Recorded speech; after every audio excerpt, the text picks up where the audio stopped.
নমস্কাৰ মই ঋতুৰাজ টাইমিটৰ দৰ্শকসকলৰ বাবে এই মুহূৰ্তত লৈ আহিছো এটা গুৰুত্বপূৰ্ণ খবৰ বিধানসভা অধিৱেশনৰ আজি ষষ্ঠটো দিন আৰু ষষ্ঠটো দিনত কেইবাটাও গুৰুত্বপূৰ্ণ বিষয়ে স্থান লাভ কৰিব বিতৰ্ক হোৱাৰ সম্ভাৱনীয়তা প্ৰকট হৈ উঠিছে সদনৰ মজিয়াত এই গুৰুত্বপূৰ্ণ খবৰটো জনাইছো টাইমিটৰ দৰ্শকসকলক বিধানসভাৰ বাজেট অধিৱেশনৰ আজি ষষ্ঠটো দিন আৰু কেইবাটাও গুৰুত্বপূৰ্ণ বিষয়ত আজিৰ দিনটোত হ'ব আলোচনা বাজেট ভাষণৰ ওপৰতো সদনত হ'ব বিতৰ্ক ইতিমধ্যে বিত্তমন্ত্ৰী অজন্তা নেওগে দাখিল কৰিলে এখন পূৰ্ণাংগ বাজেট সাধাৰণ বাজেট দাখিল কৰাৰ পাছতে সম্প্ৰতি বিভিন্ন সময়ত চৰ্চা আৰম্ভ হৈছে সমগ্ৰ বাজেট ভাষণৰ ওপৰত আৰু আজি কেইবাটাও গুৰুত্বপূৰ্ণ বিষয়ত আলোচনা হ'ব তাৰে ভিতৰত আটাইতকৈ প্ৰাধান্য পাব বাজেট ভাষণে বিৰোধীয়ে এই সন্দৰ্ভত বিতৰ্ক কৰিব সদনত আৰু এই সন্দৰ্ভত উত্তাল হৈ পৰিব পাৰে সদন আৰু ইতিহাস ৰচনা কৰি ইতিমধ্যে অসম বিধানসভাত বিত্তমন্ত্ৰী অজন্তা নেওগে প্ৰথমবাৰৰ বাবে এগৰাকী মহিলা বিত্তমন্ত্ৰীয়ে উত্থাপন কৰিলে বাজেট আৰু সাধাৰণ বাজেট উত্থাপন কৰাৰ পাছতে সম্প্ৰতি বিভিন্ন সময়ত চৰ্চা আৰম্ভ হ'ল আৰু এই বাজেট সন্দৰ্ভত বিভিন্নজনে মন্তব্য প্ৰকাশ কৰা পৰিলক্ষিত হ'ল তাৰে ভিতৰত শাসক দলে সন্তুষ্টি প্ৰকাশ কৰিছে আৰু তাৰে মাজতে বিৰোধীয়ে কিন্তু অসন্তুষ্টি প্ৰকাশ কৰা পৰিলক্ষিত হৈছে আৰু সেই সন্দৰ্ভত আজি আলোচনা হ'ব আৰু তাৰ পাছতে এই বাজেট ভাষণৰ ওপৰতো বিতৰ্ক আৰম্ভ কৰিব বিৰোধীয়ে এই গুৰুত্বপূৰ্ণ খবৰটো জনাইছো টাইমিটৰ দৰ্শকসকলক আজি ষষ্ঠ দিনটোৰ বাবে ইজনৰ পাছত সিজন বিধায়ক ইতিমধ্যে বিধানসভাৰ চৌহদত আহি উপস্থিত হোৱা পৰিলক্ষিত হৈছে আৰু কিছু সময়ৰ পাছতে আৰম্ভ হ'ব বাজেট অধিৱেশন আৰু বিধানসভাৰ বাজেট অধিৱেশনৰ আজি ষষ্ঠটো দিন আজি কেইবাটাও গুৰুত্বপূৰ্ণ বিষয়ৰ ওপৰত আলোচনা হ'ব আৰু মুহূৰ্তত অধিক তথ্যৰ বাবে আমি পোনপটীয়া সম্প্ৰচাৰত সংযোগ স্থাপন কৰিছোঁ সতীৰ্থ সাংবাদিক বিক্ৰম বৰাৰ সৈতে বিক্ৰম মই আপোনাৰ কাষলৈ গৈছোঁ আপুনি শেহতীয়া সবিশেষ বিস্তৃত তথ্য দিয়ক বিক্ৰম হয় ঋতুমেধি নিশ্চিতকৈ ক'ব লাগিব যে আজি যিহেতু অসম বিধানসভাৰ বাজেট অধিৱেশনৰ ষষ্ঠটো দিন ইতিমধ্যে আৰু 9:30 পৰা যিহেতু অসম বিধানসভাৰ বাজেট অধিৱেশনৰ ষষ্ঠটো দিনৰ কাৰ্যসূচী আৰম্ভ হ'ব যিহেতু আমি দেখাইছিলোঁ যে পঞ্চম দিনা কেনেদৰে আচলতে প্ৰথমবাৰৰ বাবে অসমত প্ৰথমগৰাকী মহিলা বিত্তমন্ত্ৰী অজন্তা নেওগে বাজেট দাখিল কৰিছিল আৰু বাজেটক লৈ এতিয়া নিশ্চিতকৈ ক'ব লাগিব যে বিভিন্ন মহলত প্ৰতিক্ৰিয়াৰ সৃষ্টি হৈছে শাসক পক্ষই যেনেদৰে বিত্তমন্ত্ৰী অজন্তা নেওগৰ বাজেটখনক আদৰণি জনাইছে ঠিক তেনেদৰে কিন্তু বিৰোধীৰ পৰা আৰম্ভ কৰি বিভিন্ন দল সংগঠনে কিন্তু এই বাজেটখনক লৈ সৰব পৰা দেখিবলৈ পোৱা গৈছে বিভিন্ন ক্ষেত্ৰত সমালোচনাৰ সন্মুখীন হ'বলগীয়া হৈছে আৰু যিহেতু আজি ষষ্ঠ দিনা কাৰ্যসূচী সৌৰভ আছে সৌৰভে পৰিৱেশটো দেখাব এয়া হৈছে বিধানসভাৰ বাহিৰৰ পৰিৱেশ ইতিমধ্যে মন্ত্ৰী বিধায়কসকল আহি উপস্থিত হৈছে ইতিমধ্যে মুখ্যমন্ত্ৰীও বিধানসভাৰ ভিতৰলৈ সোমাই গৈছে যিহেতু 9:30 পৰা কাৰ্যসূচী আৰম্ভ হ'ব মই ঋতুমেধি তাৰ পূৰ্বে আজিৰ যি কাৰ্যসূচী আছে সেই কাৰ্যসূচী জনাই ল'ব বিচাৰিছোঁ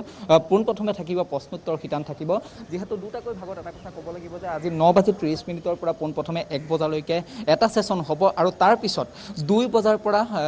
সন্ধিয়া 6 বজালৈকে এটা ছেছন হ'ব অৰ্থাৎ দুটা ভাগত আজি বিধানসভা অনুষ্ঠিত হ'ব যিহেতু আজি বাজেটৰ ওপৰত আলোচনা হ'ব বিত্তমন্ত্ৰী অজন্তা নেওগে যি বাজেট দাখিল কৰিছিল পঞ্চম দিনা সেই বাজেটৰ ওপৰত আজি আলোচনা হ'ব কিন্তু বিভিন্ন সময়ত আজি ঋতুমেধি ক'ব লাগিব যে নিশ্চিতকৈ কিন্তু আজি যে বিধানসভাৰ বাজেট অধিৱেশনৰ পৰিৱেশ যে কিছু পৰিমাণে হ'লেও কিন্তু যে উত্তাল হৈ পৰিব সেই তাৰ কিন্তু সম্ভাৱনা আচলতে নুই কৰিব নোৱাৰি মই এতিয়া কাৰ্যসূচী কেইটা কৈ ল'ব বিচাৰিছোঁ কাৰ্যসূচী কেইটা হৈছে পোনপ্ৰথমে থাকিব প্ৰশ্নোত্তৰ শিতান থাকিব যিহেতু 70টাকৈ প্ৰশ্ন আছে মৌখিক আৰু লিখিত প্ৰশ্ন মিলাই 70টাকৈ প্ৰশ্ন থাকিব আৰু তাৰ 70টাকৈ প্ৰশ্ন আজিৰ যিকেইটা বিভাগ আছে সেই বিভাগকেইটা হৈছে গৃহ বিভাগ কৰ্মচাৰী লোক নিৰ্মাণ আৰু অন্য কোনো মন্ত্ৰীৰ অধীনত বিশেষভাৱে ন্যস্ত নকৰা আন যিকোনো বিভাগ চাহ জনজাতি কল্যাণ শ্ৰম কল্যাণ ক্ৰীড়া আৰু যুৱ কল্যাণ সাংস্কৃতিক পৰিক্ৰমা শক্তি পৰ্যটন বিভাগলৈ মুঠ প্ৰশ্ন আছে 20টা আছে এইকেইটা প্ৰশ্ন মৌখিক প্ৰশ্ন আছে 20টা এইকেইটা হৈছে প্ৰথমতে বৈদ্যুতিকৰণ আঁচনিক লৈ এটা প্ৰশ্ন আহিব সেই প্ৰশ্নটো কৰিছে ঋতুমেধি মুজিবুৰ ৰহমানে কৰিছে বিধায়ক মুজিবুৰ ৰহমানৰ প্ৰশ্ন আছে সেই প্ৰশ্নটো হৈছে যে 68 নং দলগাঁও বিধানসভা সমষ্টিত ৰাজীৱ গান্ধী আৰু দীনদয়াল উপাধ্যায় গ্ৰাম্য বৈদ্যুতিকৰণ আঁচনিৰ অধীনত বৰ্তমানলৈকে কিমানখন গাঁৱত বৈদ্যুতিকৰণৰ কাম সম্পূৰ্ণ হৈছে তাৰপিছতে মুজিবুৰ ৰহমানৰ আন এটা প্ৰশ্ন হৈছে অসম্পূৰ্ণ হৈ থকা কিমানখন গাঁও আছে আৰু এই গাঁওসমূহত কিমান দিনৰ ভিতৰত সম্পূৰ্ণ হৈ উঠিব এনেদৰে বিধায়ক মুজিবুৰ ৰহমানৰ এই যি দুটা প্ৰশ্ন আছে এই দুটা প্ৰশ্নই আজি মৌখিক উত্তৰৰ বাবে যি প্ৰশ্নোত্তৰ শিতান আছে সেই প্ৰশ্নোত্তৰ শিতানৰ কাৰ্যসূচী আৰম্ভ হ'ব ঋতুমেধি তাৰপিছতে আহিব লিখিত উত্তৰৰ বাবে প্ৰশ্ন আছে 50টাকৈ প্ৰশ্ন যিহেতু দৈনিক 50টাকৈ প্ৰশ্ন থাকে বিধানসভাত ঠিক একেদৰে আজি আবণ্টিত ধনৰ ওপৰত প্ৰথমটো প্ৰশ্ন আহিছে আৰু প্ৰথমটো প্ৰশ্ন কৰিছে বিধায়ক আব্দুছ চৌহান আলী চৰকাৰৰ প্ৰথমটো প্ৰশ্ন আছে সেই প্ৰশ্নটো হৈছে মই জনাই ল'ব বিচাৰিছোঁ 25 নং গোলকগঞ্জ বিধানসভা সমষ্টিত বিগত 2019-20 আৰু 2020-21 বিত্তীয় বৰ্ষত লোক নিৰ্মাণ বিভাগে কি কি শিতানত কিমান টকা আবণ্টন পাইছিল এই প্ৰশ্নটো কৰিছে আব্দুছ চৌহান আলী চৰকাৰে লোক নিৰ্মাণ বিভাগলৈ এই প্ৰশ্নটো কৰিছে আৰু লোক নিৰ্মাণ বিভাগে এই প্ৰশ্নটোৰ উত্তৰ দিব বিধায়কগৰাকীক আৰু এটা কথা মই এইখিনিতে জনাব বিচাৰিছোঁ ঋতুমেধিক ক'ব লাগিব যে লাহৰীঘাট সমষ্টিৰ বিধায়কগৰাকী এটা প্ৰশ্ন আছে লাহৰীঘাট সমষ্টিত এখন মহিলা ITR নিৰ্মাণৰ কাম 5 বছৰ আগতে সম্পূৰ্ণ কৰা হৈছিল কিন্তু এতিয়ালৈকে পাঠদান কাম আৰম্ভ হোৱা নাই গতিকে কেতিয়াৰ পৰা মহিলা ITR পাঠদান আৰম্ভ হ'ব তাৰ সবিশেষ জনাব বুলি মন্ত্ৰীলৈ এই প্ৰশ্নটো দাঙি ধৰিছে আৰু এটা প্ৰশ্ন হ'ল অসমত MSDPৰ জৰিয়তে কিমান ITI বনাবলৈ প্ৰস্তুত লোৱা হৈছিল এই প্ৰশ্নটো কৰিছে আসিফ মহম্মদ নাজাৰে এই প্ৰশ্নকেইটা মই এই কাৰণে উল্লেখ কৰিছোঁ ঋতুমেধি ক'ব লাগিব যে আপুনি যদি চতুৰ্থ দিনাৰ যি কাৰ্যসূচী আছিল সেই চতুৰ্থ দিনাৰ যদি কাৰ্যসূচী চাই বিভিন্ন সময়ত পলিটেকনিকক লৈ বা ITIক লৈ কিন্তু বিধানসভাৰ বাজেট অধিৱেশনত বিতৰ্ক হোৱা দেখিবলৈ পাইছিল শিক্ষামন্ত্ৰী ৰণোজ পেগুৱে উত্তৰ দিছিল ITI কিমান আছে নতুনকৈ কিমান শিক্ষকক নিযুক্তি দিয়া হ'ব বা পলিটেকনিক কিমান নতুনকৈ প্ৰতিষ্ঠা কৰা হ'ব অসমত সেই বিষয়ক লৈ বিতৰ্ক হৈছিল আৰু আজিৰ দিনটোতো যে এই প্ৰশ্নকেইটাক লৈ কিন্তু যে বিভিন্ন সময়ত আজি বাজেট অধিৱেশনৰ পৰিৱেশ যে উত্তাল নহ'ব সেয়া কিন্তু নুই কৰিব নোৱাৰি আৰু এটা কথা ঋতুমেধি এইখিনিতে কৈছোঁ যে যিহেতু বাজেট বিত্তমন্ত্ৰী অজন্তা নেওগে দাখিল কৰিলে তাৰপিছত চৰকাৰী পক্ষই যেনেদৰে এখন ঐতিহাসিক বাজেট বুলি উল্লেখ কৰিছে বিভিন্ন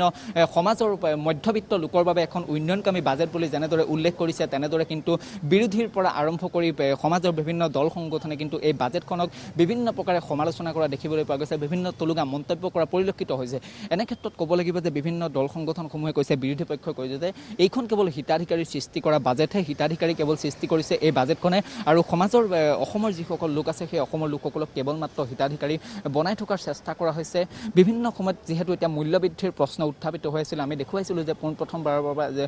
প্ৰথম দিনৰ কাৰ্যসূচীৰ পৰা যিহেতু মূল্যবৃদ্ধিৰ পৰা আৰম্ভ কৰি এনকাউণ্টাৰলৈকে বিধানসভাৰ পৰিৱেশ উত্তাল হৈ পৰিছিল কিন্তু এই মূল্যবৃদ্ধিৰ যি বিষয় আছিল সেই মূল্যবৃদ্ধিৰ বিষয়টোৱে বাজেটত স্থান নোপোৱাৰ এটা অভিযোগ উত্থাপিত কৰিছে দল সংগঠনসমূহে এনে ক্ষেত্ৰত যিহেতু আজি বাজেটৰ ওপৰত আলোচনা হ'ব বিধানসভাত যিহেতু 9:30 পৰা এনে ক্ষেত্ৰত এতিয়া ঋতুমেধি আজিৰ পৰিৱেশটো কেনেকুৱা হয় বা শাসক পক্ষই বা চৰকাৰী পক্ষই এই বাজেটক লৈ কি ভূমিকা গ্ৰহণ কৰে কিন্তু এই বিষয়বোৰ এতিয়া লক্ষণীয় হৈ পৰিব ঋতুমেধি ধন্যবাদ জ্ঞাপন কৰিছোঁ এয়া আছিল বিক্ৰম আৰু বিক্ৰমে সবিশেষ বিস্তৃত তথ্য জনোৱাৰ বাবে বিক্ৰমক ধন্যবাদ জ্ঞাপন কৰিছোঁ বিধানসভা বাজেট অধিৱেশনৰ আজি 6টো দিন আজি কেইবাটাও গুৰুত্বপূৰ্ণ বিষয়ত আলোচনা হ'ব বিধানসভাত আৰু শেহতীয়াকৈ পঞ্চমটো দিনত বিত্তমন্ত্ৰী অজন্তা নেওগে দাখিল কৰা বাজেট ভাষণ সন্দৰ্ভতো আজিৰ দিনটোত বিতৰ্ক হোৱাৰ সম্ভাৱনীয়তা প্ৰকট হৈ উঠিছে বিৰোধীয়ে উত্তাল কৰি তুলিব পাৰে সদন তাকতো ইতিমধ্যেই আৰম্ভ হৈছে জল্পনা কল্পনা 9:30 পৰা আৰম্ভ হ'ব অধিৱেশন ইতিমধ্যেই